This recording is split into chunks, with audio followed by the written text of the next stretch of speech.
আবারও আমি একটা দারুণ টেস্টি রেসিপি নিয়ে চলে এসেছি। আমি কণিকার রেসিপিতে সবাইকে স্বাগত।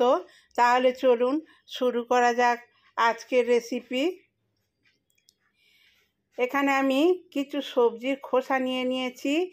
আলু, পটল, কুমড়োর খোসা এগুলো ফেলে না দিয়ে আমি একটা রেসিপি বানিয়ে দেখাবো। এখানে গরম জল বসিয়ে দিয়েছি। সবজির খোসাগুলো ভালো করে ধুয়ে এগুলোকে আমি জলে দিয়ে দিলাম, সিদ্ধ করে নেব।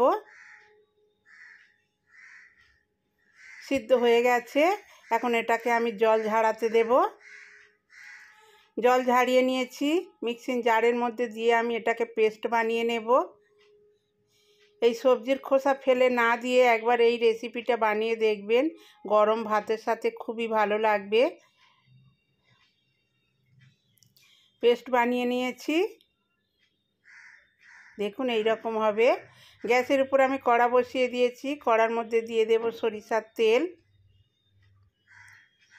এখানে আমি একটা বড় সাইজের পেঁয়াজ কুচি করে নিয়েছি, পেঁয়াজ কুচিটা দিয়ে দিলাম। পেঁয়াজ কুচিটা একটু ভেজে নিতে হবে।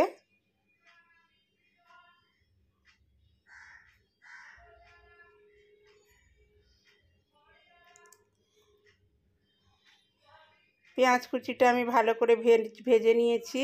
এখন ওর মধ্যে দিয়ে দিচ্ছি রসুন কুচি। রসুন কুচিটাও পেঁয়াজের সাথে একটু ভেজে নিতে হবে। এইভাবে একবার বানিয়ে দেখবেন।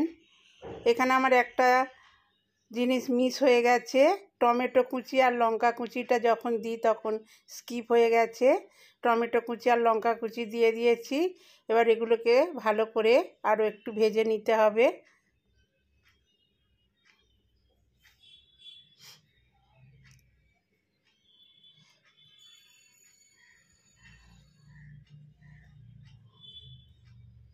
সমস্ত কিছু আমি ভালো করে ভেজে নিয়েছি।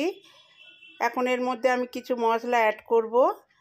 এখানে দিয়ে দিলাম কিছুটা আদা বাটা, হলুদ গুঁড়ো, শুকনো লঙ্কার গুঁড়ো, কাশ্মীরি লঙ্কার গুঁড়ো, গরম মশলার গুঁড়ো, ধনে গুঁড়ো আর জিরে গুঁড়ো।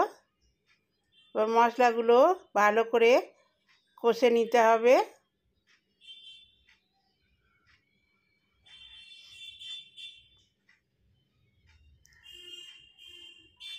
এগুলোকে আমি ভালো করে কষে নিয়েছি। এখন যে পেস্টটা আমি বানিয়ে রেখেছিলাম সেই পেস্টটা আমি এর মধ্যে দিয়ে দিচ্ছি। দিয়ে মশলার সাথে ভালো করে নেড়ে চেড়ে নিতে হবে। এর মধ্যে যেন একটু রস না থাকে, এইভাবে নেড়ে নেড়ে একদম রসটাকে শুকনো করে নিতে হবে। এটা খেতে খুবই টেস্টি হবে, একবার হলেও বানিয়ে দেখবেন। সবজির খোসা বলে অবহেলা করবেন না, একবার এইভাবে বানিয়ে নেবেন, দেখবেন গরম ভাতের সাথে খুবই টেস্টি হবে। দিয়ে দিলাম স্বাদ অনুযায়ী লবণ, আর দিয়ে দিলাম খানিকটা চিনি। আবারও এইভাবে নাড়তে থাকবো, নেড়ে নেড়ে একদম শুকনো করে নিতে হবে।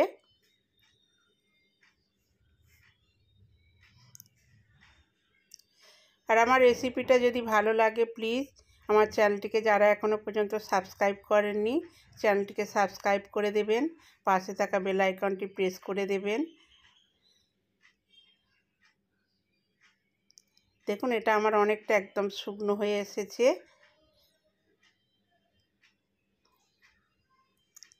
আর ভালো লাগলে একটা লাইক দিতে ভুলবেন না, আর প্রচুর প্রচুর শেয়ার করবেন। এটা আমার হয়ে গেছে। এখন এর মধ্যে আমি অল্প একটু শুকনো জিরের গুঁড়ো দিয়ে দেব। দিয়ে ভালো করে মিশিয়ে এটাকে আমি নামিয়ে নেব।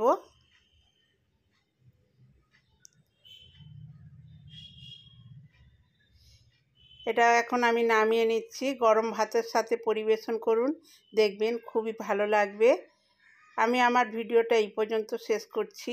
আগামী পর্বে আবার একটা নতুন ভিডিও নিয়ে চলে আসব। ততক্ষণে আপনারা সবাই ভালো থাকবেন, সুস্থ থাকবেন, সাবধানে থাকবেন।